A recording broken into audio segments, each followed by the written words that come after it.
If you were trapped on an island and forced to play in brutal children's games where all the losers are executed, what would you do? I'm going to break down the mistakes made, what you should do, and how to beat every death game in Squid Game. This guy is the unluckiest man in the world. Gion here has just gambled the last of his life savings on a horse track and manages to win 4 million won. Collecting the money from the teller, he runs out to spend his new hard-earned cash and steps outside to call his family with the good news. He's on top of the world, but that's when he notices a gang of loan sharks approaching him and realizes his luck has just run out. Panicking, he runs back inside to escape them but crashes into this woman and falls to the ground, now realizing that this pickpocket has just stolen all of his winnings. The loan sharks finally corner him in the restroom to collect his debt, but when he checks his pocket, he finds it slashed open and his money has disappeared. With nothing to collect, they force him to sign his contract with his own blood, promising to pay them back in 1 month. Depressed, the gambler sits on the subway bench to wait for the next train home, when this businessman comes over to talk to him. He asks if Yoon here wants to play a game, and the gambler thinks he's just an annoying salesman, but then he opens his briefcase, revealing stacks of cash and 2 folded paper squares. The salesman invites him to play the Korean game Dakji, promising to give him 100,000 won every time he wins, but he'll have to pay the salesman if he loses. It's a ridiculous gamble, but with everything to gain, Gion decides he's in. The man places a folded paper on the ground, and the gambler tries to flip it over, but he only manages to make the red tile jump. He's failed, but when the salesman takes his turn, he flips it over on the first try. Gion tells the man he doesn't have the money to pay him, but the salesman offers to reduce his debt in return for 1 slap in the face. It's an offer he can't refuse, and desperate to win, he takes the slap to continue playing. He keeps losing each round, getting smack after smack, until finally he throws down his tile and flips the salesman's paper over. Gion has just won 100 grand for playing a children's game, but it's not as innocent as it may seem.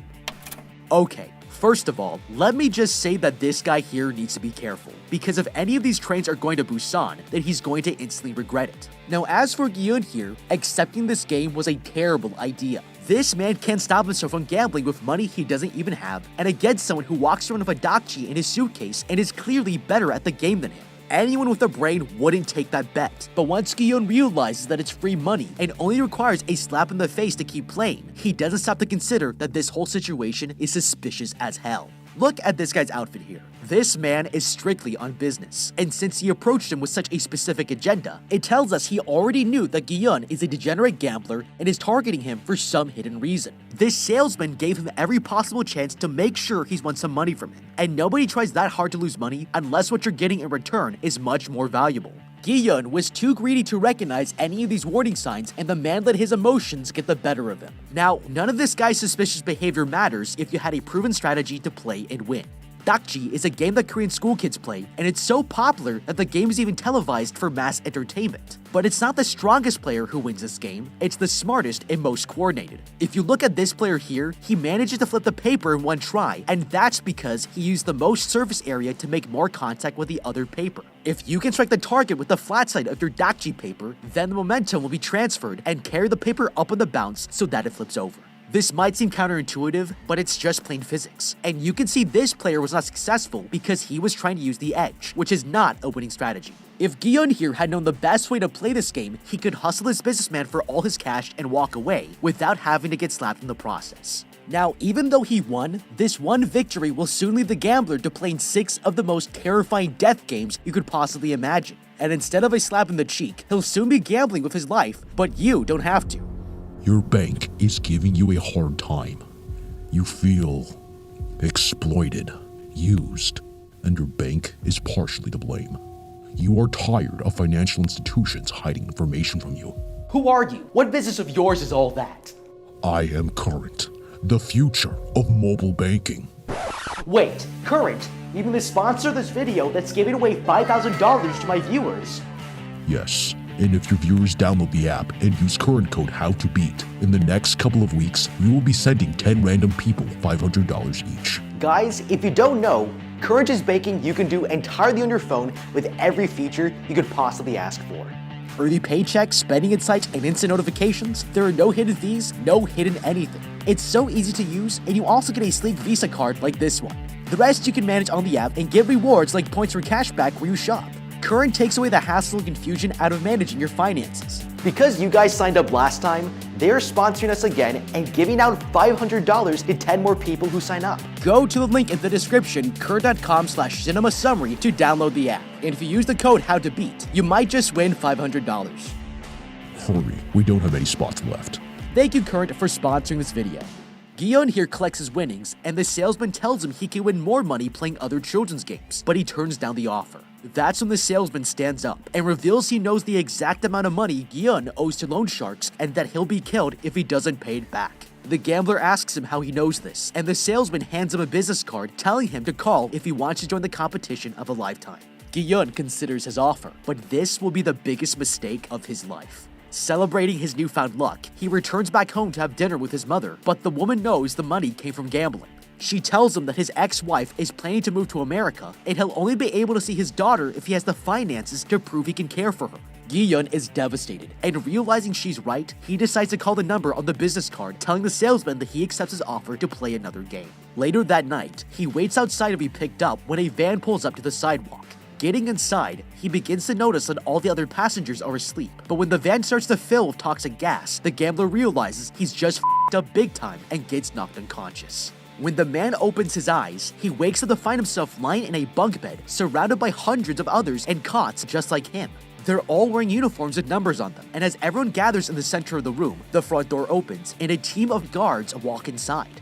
This man with a square mask tells them they will be playing in 6 different games, and those who make it through all 6 games will get a cash prize. This man demands to know why they were brought here, and the guard presses a button, playing a montage of several people being slapped. Everyone in this room is drowning in debt, and they've all been invited here to win enough money to pay it off. The players all line up to sign consent forms with 3 clauses, stating that they must keep on playing, that if they refuse to play, they'll be eliminated, and that the games can be ended if the majority of players agree to stop.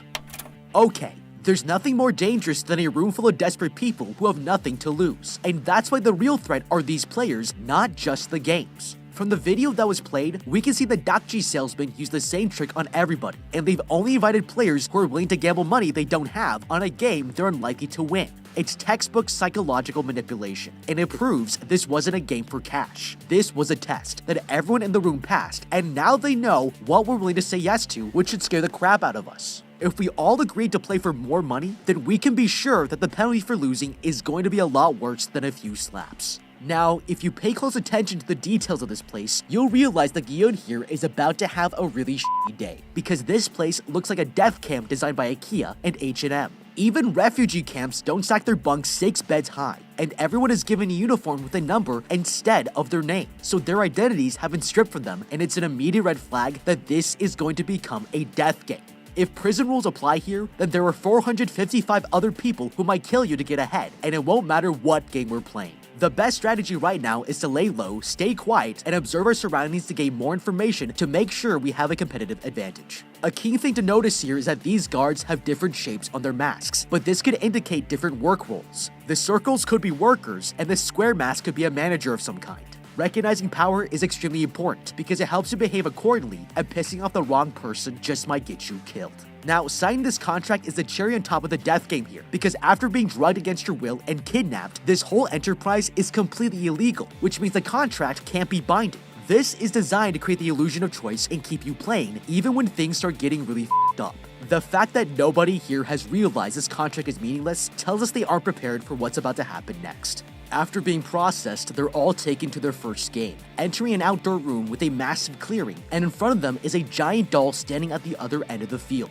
Guillaume here recognizes one of the players as his childhood friend Sang-woo, and walks up to say hello. Suddenly, the gates behind them lock shut, and the competitors are told they'll be playing the children's game Red Light, Green Light. Players must run to the finish line while the doll looks away, but if it looks back and catches them moving, they will be eliminated. They have only 5 minutes to cross the finish line, and with that, the game begins. The players start running across the field, but the doll suddenly announces red light before anyone expects it, and this player is caught completely off guard. It spots the man still trying to catch his balance, and a voice announces that he's eliminated. Suddenly, a gunshot rings out, and the player collapses to the ground, motionless. He's just been shot dead. And realizing they've been tricked into playing a death game, everyone starts running for the exits. But the doll is detecting every movement, and bullets start flying. By the time the shooting stops, over 100 people have been murdered, and the surviving players are left frozen in fear.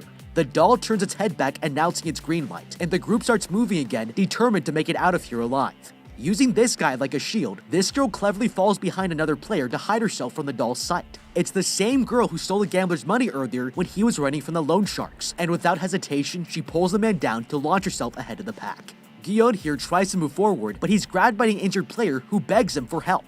One wrong move and he's going to get him shot. But luckily, the doll turns back around just in time, and he breaks out of the man's grip. There's now 1 minute left, and the players are finally starting to reach the finish line.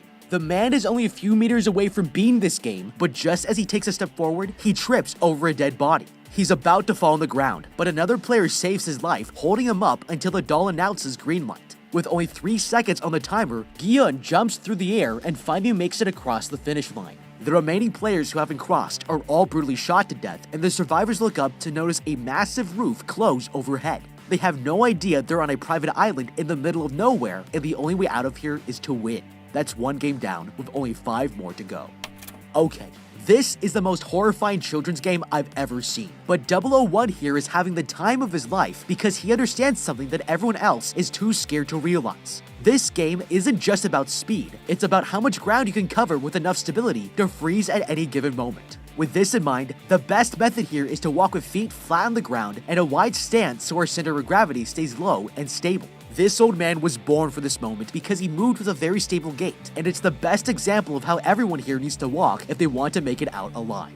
Now, we can't afford to be frozen in shock like Guillaume here because there's a lot of ground for us to cover in a very short time. This room is designed to deceive you into thinking it's smaller than it is, but there's a trick we can use to gauge the distance so that we know how fast we need to walk to reach the finish line before the clock runs out. Taking advantage of parallax and anatomy, you can actually use your thumb to figure out the length of the field.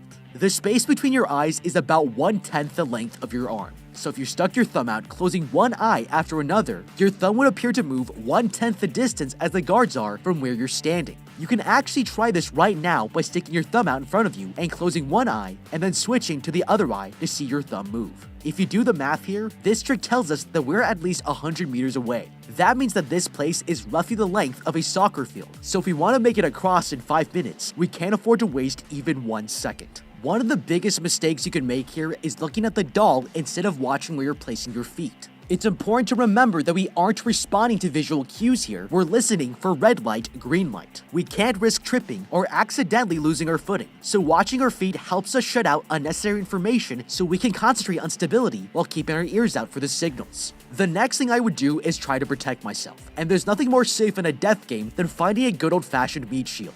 If we position ourselves behind another person, then it makes it much harder for the robot to detect any movement if we happen to flinch at a gunshot or react to another player dying close by. So walking behind someone is the best insurance we have to hide it. Now, the most dangerous element of this scenario is actually the other players trapped in here with us. We have to realize that we are extremely vulnerable to anyone who wants to kamikaze their way out of here. If you get pushed over, then they're taking you out with them, and it only takes one tiny movement to get you killed. So we'll need to stay far enough away from people that they can't interfere with their progress. The best way to do this is to position yourself along this wall. Natural human instinct is to seek comfort in crisis, and they might be drawn to the shade here, so to avoid the other players, I would use the sunny side of the wall instead. This also gives us another point of stability to help us stop in time, and we can make it to the finish line without getting killed. After the game, the guards come in to congratulate the survivors on passing and announce that 255 players were killed. It's a horrifying number, and afraid for her life, this woman steps forward begging the man to let her go home. Several other players join her in protest, but that's when this massive piggy bank drops down above them and starts to fill with more cash than they've ever seen in their lives. The survivors are shocked, and the masked man tells everyone that they have an opportunity to win 45.6 billion won, but if anyone leaves, then they won't get a single penny. With that, a voting machine is set up in front of them and they all cast their votes, but the majority of players agree to quit. The masked man tells them they can still come back if a majority agrees to compete again, and the players are sent back home. Now it turns out that every single one of them realizes their lives outside are much worse than they remember, and Guillaume here returns to keep playing, but they're all going to instantly regret it, because this next death game is even more screwed up than the last. The vans take them to the private island, where a team of workers dress them into their uniforms, and the players finally wake up back in the same place as if they never left. Later that night, Gion talks with his childhood friend and suggests they team up for the next game to increase their odds of winning. The man agrees it's wise to join forces, and spotting the player who rescued him last game, the gambler insists this man join them too. That's when the old man asks if he can also be a part of their team, and Gion happily accepts him into the group, but his friend is not happy he invited someone so old to join their team. The next morning, all the players are led into a new arena, and as they pour in, they find an oversized playground in front of them. A voice instructs them to line up in front of one of the 4 shapes on the walls, and their choices are a circle, triangle, star, and umbrella. That's when Sang-woo here has a flashback to his childhood and suddenly realizes what this game is, but the man doesn't tell anyone what he's just discovered. Gion here asks him if they should all choose the same shape, but he rejects the idea, suggesting they should split up to reduce the risk. Finally, the doors open as the announcer instructs them to take a case from the tables, and the players find a thin piece of hard sponge toffee with a shape in the middle. They'll have to use the needle to poke out the shape in 10 minutes, but if they crack it, they'll be executed. The game begins, and Gion here carefully starts breaking off pieces of the candy, but another player immediately cracks his honeycomb in half. Without hesitation, the guard pulls out his pistol and shoots the man dead, making him the first casualty of this game. It starts a chain reaction, as more people are executed without mercy. Gion is sweating from the pressure. The umbrella is the hardest shape to cut, but suddenly the man has a revelation. Seeing the beads of sweat falling onto the candy, he realizes he might be able to melt it with his saliva from the bottom because the outline of the shape is thinner than the rest of the honeycomb. He starts to lick the toffee while other players begin to follow his lead, and with 12 seconds left on the clock, Gion desperately breaks apart his honeycomb, perfectly removing the umbrella from the mold. Despite all odds, he's won again. That's 2 games, with 4 more to go. Okay, this might seem easy, but if you pick the wrong shape in this game, you have an extremely low chance of surviving. For those of you who are unfamiliar, this candy is known as taekwondo, and removing the shape without cracking it is a very common game that Korean vendors play with kids, which is why the players recognized it as soon as they opened their tin cans. It's made out of melted sugar and baking soda, creating a unique structure inside, which makes it hard to predict how it might crack.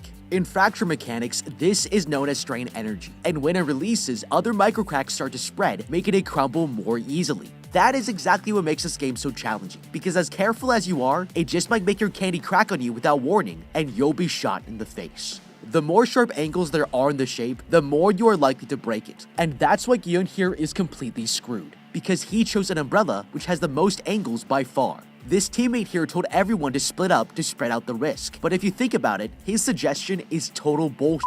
Spreading out just makes it harder for the group to work together, because they won't be facing the same problems. For this reason, I would have suggested that we all select the same shape so that whatever solutions we can find, we can all benefit from them and win.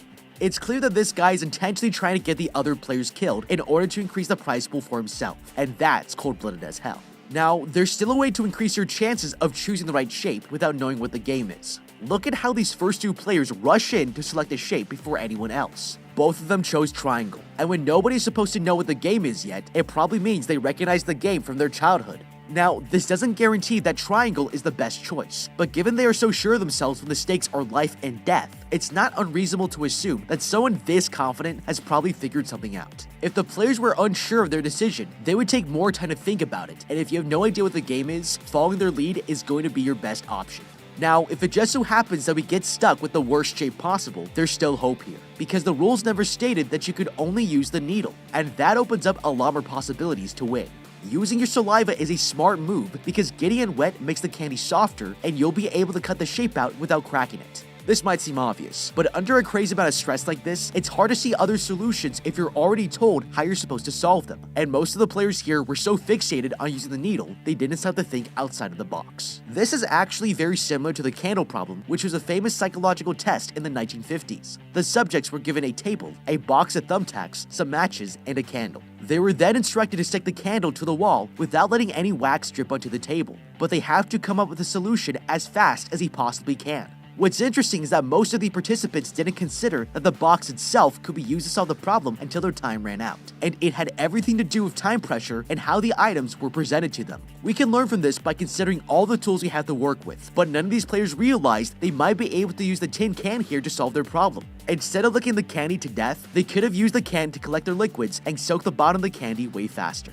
All the players go back to the main room where the results of the second game are announced. 79 people were killed with 108 left standing, and that's now 34.8 billion won in the bank. Later, the players will gather for lunchtime, but when the last of them walk up to get food, they're shocked to find there's nothing left. Angry, the man yells at the guard for being unfair, but suddenly this girl stands up and points across the room, telling everyone that these players here cut the line to take seconds. The man walks up to the gangster and tries to pull the water out of his hand, but he's overpowered and the bottle shatters on the floor. Furious, this guy slaps him to the ground and starts beating him to death as the guards do nothing to stop him. All of a sudden, the scoreboard announces another player has died, and the total cash prize goes up by 100 million won. A couple of guards walk in to take the body away while everyone stares in horror, realizing that this game just got a lot more dangerous. Later, Sang-woo here tells his team to stay awake tonight in case they're attacked. The other groups are preparing for a fight, but Gi-eun here notices this girl across the room and recognizes her as the pickpocket who stole his money. The man approaches and invites her to join the team, but she rejects his offer, insisting no one here can be trusted. That night, they all get into their beds and nervously wait for the guards to leave the room. Once the lights are turned off, several people slowly begin to leave their cots, searching for an easy kill. Suddenly, this player panics as the thug grabs her and stabs the woman to death. This one murder causes a chain reaction, and all the other players begin killing each other for cash. Gi-eun and his team try to defend themselves, but that's when they hear the old man begging everyone to stop fighting. And when the lights turn back on, the guards run into the room, putting a stop to the madness. Okay, this just might be scarier than the actual game so far. There are no rules or restrictions here, and when you're literally worth more dead than alive, everyone in this room has a motive to kill you. Now with that said, this is actually the best thing that could possibly happen. There were a total of 27 players who died in the chaos, and while those are better odds than any of the death games so far, this wipes out a lot of the competition that we would otherwise be facing in the next challenges. All we have to do is survive the night, and the other players can kill each other off for our direct benefit. The best strategy here is to run to the corner of the room and defend your position with a group of friends. This might seem counterintuitive, but when it's completely dark and you can't see who's coming for you, being cornered in like this leaves you with only 90 degrees of vulnerability. And that's much better than being in the middle of the room where you would have a full 360 degrees to be attacked from. If you don't have a group, then we should be hiding under one of the bunk beds as soon as the lights go out. The killers won't be able to look for anyone in hiding because it's too dark to see. So this just might be the only time I'll ever tell you that hiding under the bed is a good idea.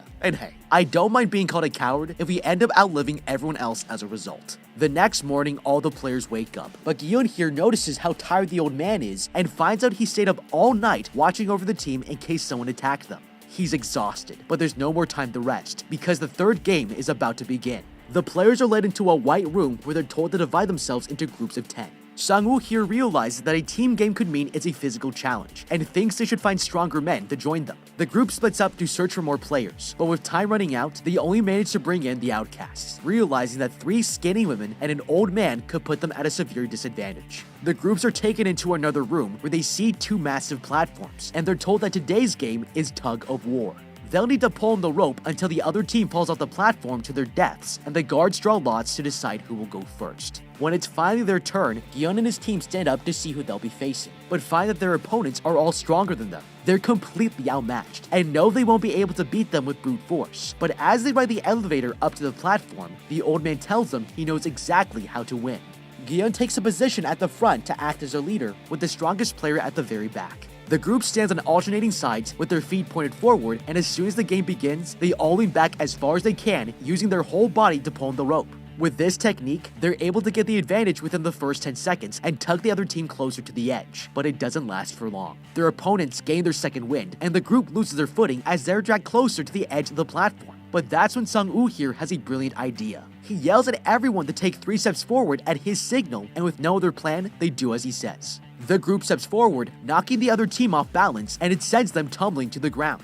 Now with the advantage, Gi-eun's team is finally able to pull the others off of the platform, and as the blade cuts through the rope, the players collapse, just happy to be alive. That's now 3 games they've won, and there's only 3 more to go.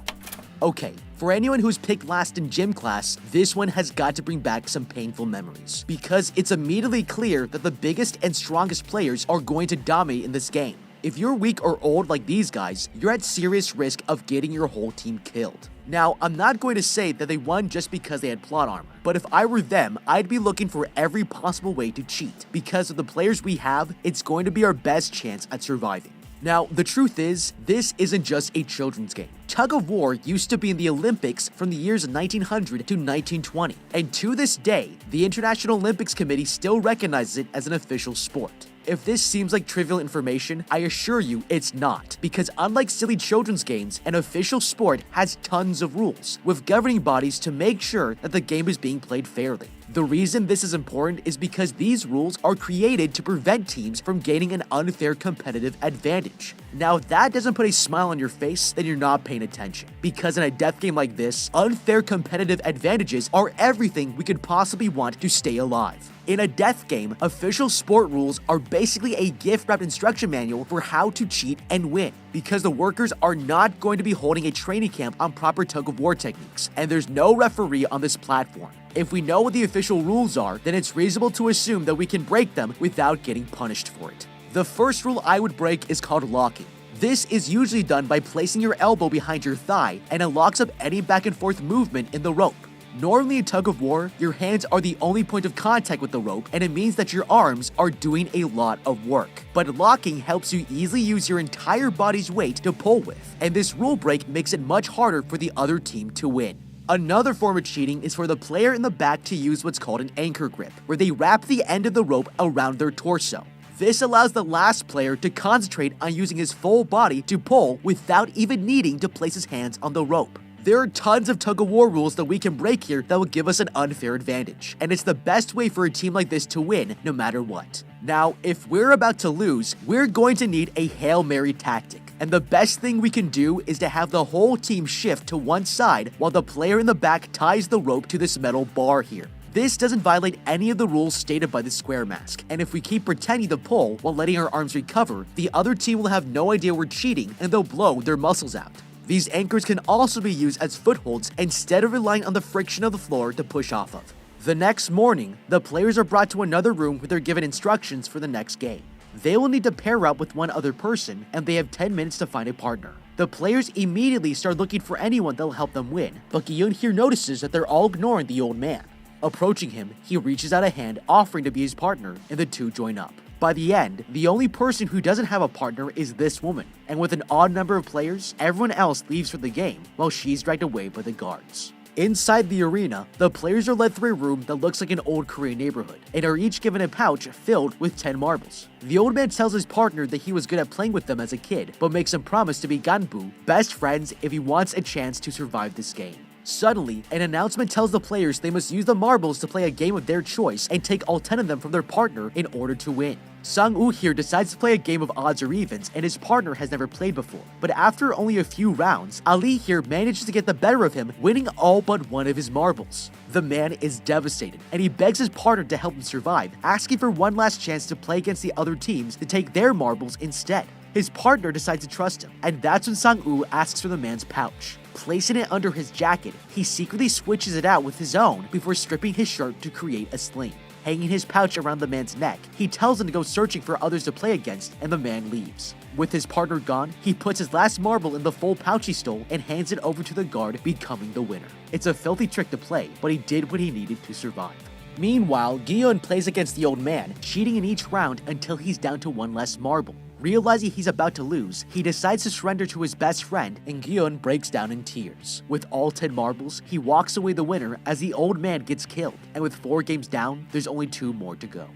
Okay, this death game has a lot more possibilities than any of the other challenges, because for the first time, we get to choose how we want to play. Now, the danger here is that there's only 30 minutes on the clock, and if your partner refuses to continue, you'll run out of time before you've won all their marbles, which will get you killed. Playing a single all-or-nothing round will solve this problem, but it's a risky strategy, because if you lose, there's no way to win your marbles back. Now, these guys here are playing the game odd or even, where your opponent guesses if the number of marbles in your hand is odd or even, and if they guess right, they get to take them. Winning this game is based on pure chance, and for someone as smart as Sang-woo here, he should have realized that this game would give him no way to use strategy to gain an advantage. Instead of games of blind luck like this, we should be looking for something that your opponent thinks they can win, but that you know you can win. And for that, there's nothing better than an ancient Chinese game called Nim.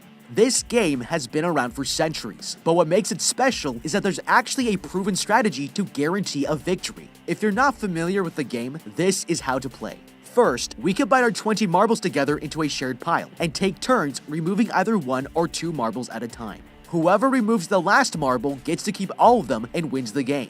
It's so simple that you'd think there couldn't possibly be a strategy here. But the key to this game is to always go first and remove exactly 2 marbles. Then, whatever they remove, you remove the opposite. For example, if they remove 2 marbles, then you remove 1. And if they remove 1 marble, then you remove 2. If we keep this going, then you're guaranteed to remove the last marble and you'll never lose. Most people don't know this mathematical trick exists, and that's why it's the perfect game to choose in this situation. Because when our victory depends on another player's cooperation, we can use Nim to trick anyone into agreeing to play, and they won't realize they've lost until it's too late. Now, it might be that there's just not enough time to waste in playing a full game of Nim, because the longer it takes your opponent to make decisions, the more he puts you at risk of getting executed. If that's the case, then we should follow this guy's dirty tactics and steal our partner's marbles. To do this, we should ask for their pouch in order to set up the game. But once they've handed them over, just go straight to the guard and declare you've met the win conditions. The other player will probably attack you in protest, but violence is not allowed in this game, and your opponent will be threatened at gunpoint if he does. Once you have his marbles, there's nothing to stop you from winning, and in a death game like this, we have to consider every tactic at our disposal if we want to stay alive. The victors return to the main room, and they're all surprised to see that this woman is still alive.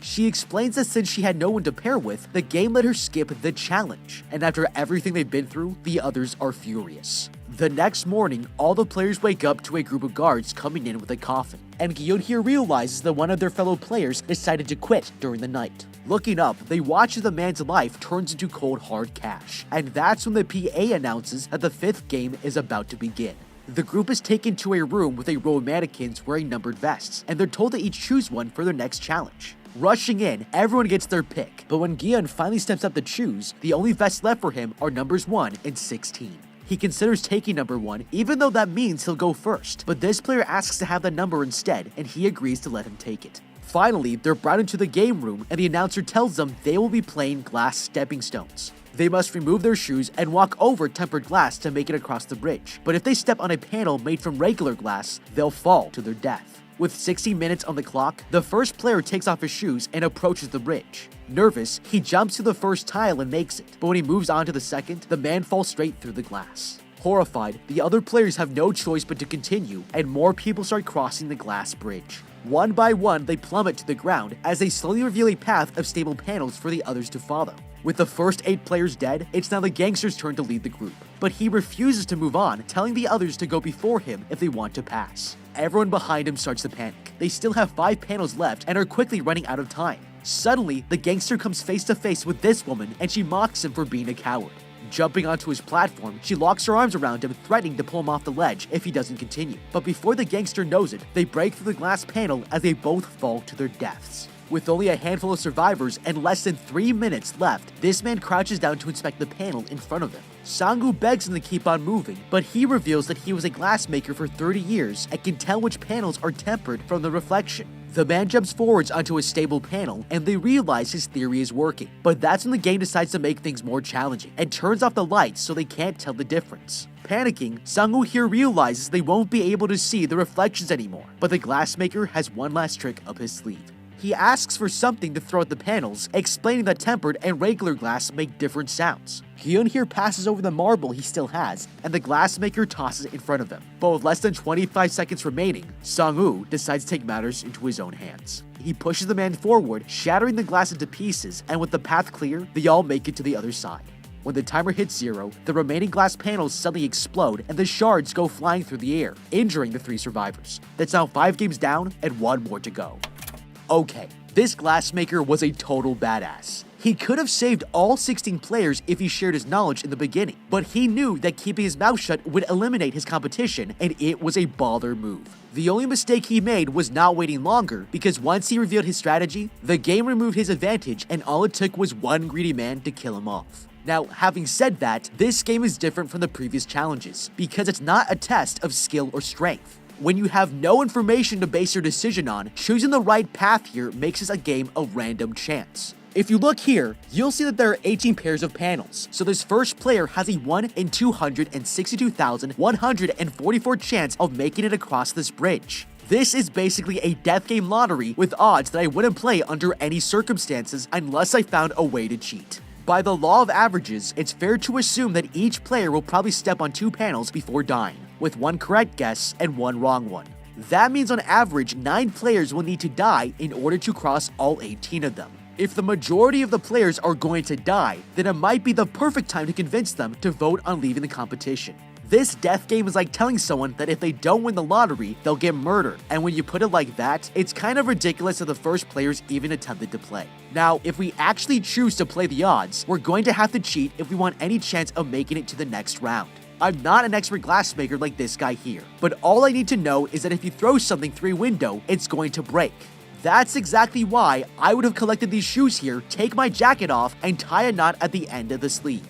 Then, place a bunch of shoes inside so that we can swing it in front of us to test if the glass will break or not. If it cracks, then I jump to the opposite panel and continue until I reach the end. If for some reason this method fails, we can also try walking on the metal bars here instead of the glass. Now this might be considered unacceptable to the game designers, but if someone doesn't try it, we'll never know if it's allowed or not. The only win condition for this challenge is to make it across the bridge, and we've already seen other games where the players are able to manipulate the rules to their advantage. If you remember in the last game, Sang-woo here tricked his teammate into giving him the marbles instead of playing for them. And when things get desperate, these are the kinds of tactics that we need to start using. If we don't test the boundaries of what's allowed in each and every game, then we might be missing out on some of the best strategies that will keep us alive for longer, and it's a terrible waste of an opportunity.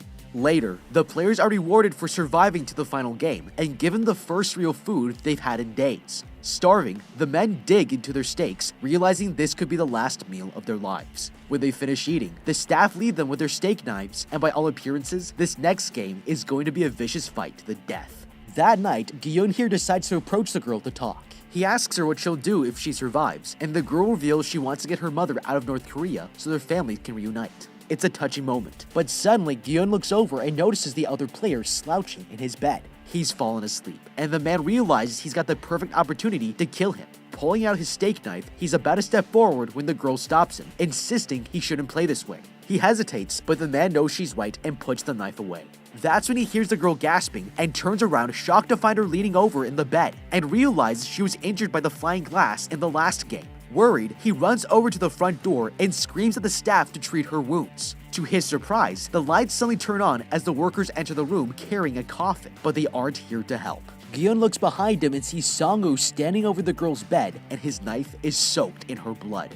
Furious, Gi-yeon goes to attack him, but a guard intervenes, shoving the player to the ground, and as he screams in fury, the coffin closes over the woman's body, leaving the final 2 players left with one last game.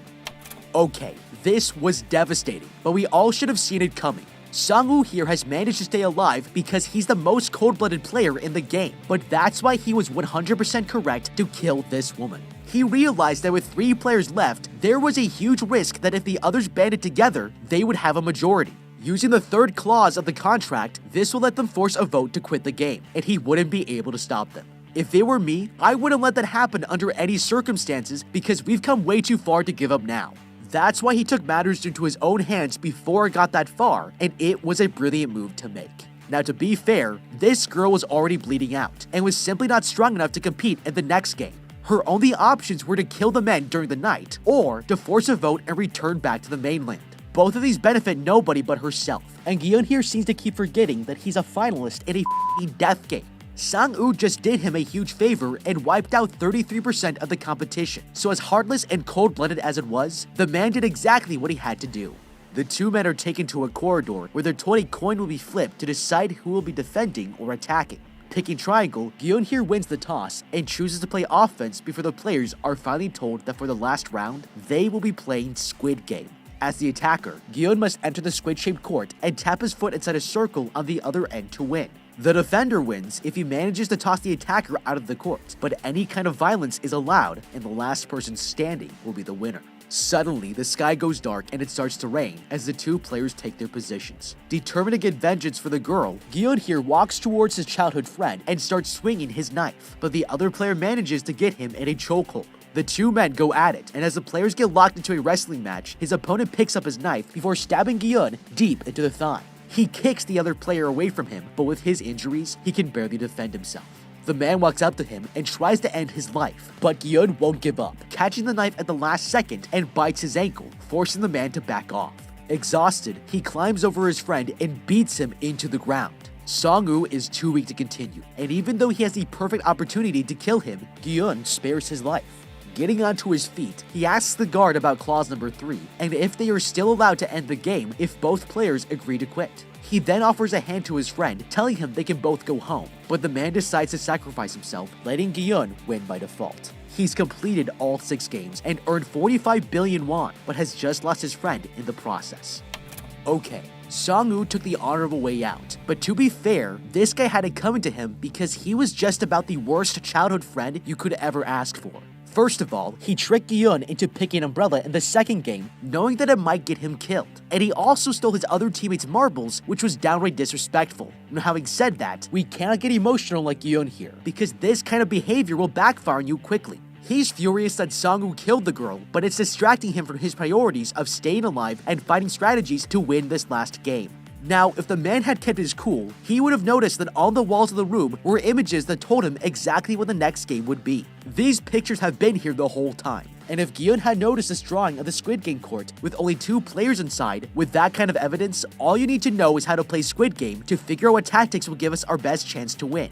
So let's break down how this game actually works. First, there are 2 sides, an offense and a defense. The attacking players begin the game by trying to run across the court here while the defender tries to stop them. If they succeed, the game enters stage 2, and the attacker must run through this narrow gap and break the defense, but only wins by tapping his foot on this tiny space. Lastly, if he gets pushed out of bounds by the defender, then he loses. Now that you know the rules, imagine if you're the attacker trying to run through this gap. Except this time, the defending player here is holding out a steak knife. This is why choosing to play offense is a terrible strategy, because they're actually not playing Squid Game at all. They're playing a new game called Kill Your Childhood Friend. The fact that they are both given steak knives completely changes how we should be thinking about this. To put it another way, if sumo wrestlers were allowed to use steak knives in competition, they would have to completely change their regular strategies in how to play and win. In this scenario, Gyun has to make it through this tiny opening without getting stabbed, but all Song-woo has to do is push him out of the court or kill him. Choosing the defender is going to give you a better chance to win, because the knife makes it almost impossible to enter the gap without getting seriously injured. If I were him, I would even try standing where the opponent is supposed to tap his foot. This lures the attacker closer to the edges of the court here, and we might be able to throw him out of bounds to win the game. It doesn't require nearly as much energy, agility, or endurance as the offensive player needs to have, and that's why Gi-hun made the worst possible choice. Now, this is not the only mistake that he made, because even while the game was being played, he was so caught up in gaining revenge that he completely forgot the main objective. This man had several opportunities to run through the gap and tap his foot on the circle to win, but he completely ignored it and continued fighting. It's the same problem he had at the beginning with the Dakji player, because when he finally won and flipped the paper, he was so caught up with his emotions that he wanted to return the slap and forgot that he was playing for 100,000 won. It's Gyun's worst character flaw, and it nearly cost him his life. He's taken back to the mainland and dumped on a sidewalk with a special debit card as a reward. When he puts it into an ATM, he discovers it's full of the prize money from the death game. 1 year later, Gyun here is miserable and hasn't touched any of the money he won. But as he's sitting on a riverbank, a woman asks him to buy one of her flowers before they wilt. He pays for a single rose and she gives it to him, but then he discovers an envelope was attached to it with a pink ribbon. Opening it, he finds out it's a Squid Game business card for the old man, inviting him to a reunion in the city. Going to the address, he enters his building and is shocked to find the old man lying in a gurney. He's somehow still alive, and Gyun demands an explanation about who he is. The old man tells him he created the death games and the only reason he joined was so that he could feel like a kid again. Gyun is completely disgusted, but the old man dies before he can answer any more of his questions. Several days and one crazy haircut later, he's traveling to the airport to visit his daughter when he spots someone slapping a guy on the platform, and he realizes it's the Dakji player who gave him the business card. Furious, he runs over to the other side of the tracks to confront the man, but he's already gotten the train and left. Gyun here walks up to the person he was playing with and sees he was given a card. Taking it out of his hands, he discovers it's an invitation to the death game. Later, he's about to board his plane and decides to call the number on the card. He demands to know who the kidnappers are, but the person on the other end tells him to get on board. That makes Gi-yeon furious, and he turns back around, deciding to stop the Squid Game before more people get hurt. But what do you think? How would you beat Squid Game? Let me know with a comment down below. Thank you so much for watching, leave a like and subscribe, and check out the How to Beat playlist for more videos like this. Until next time, have a damn good day.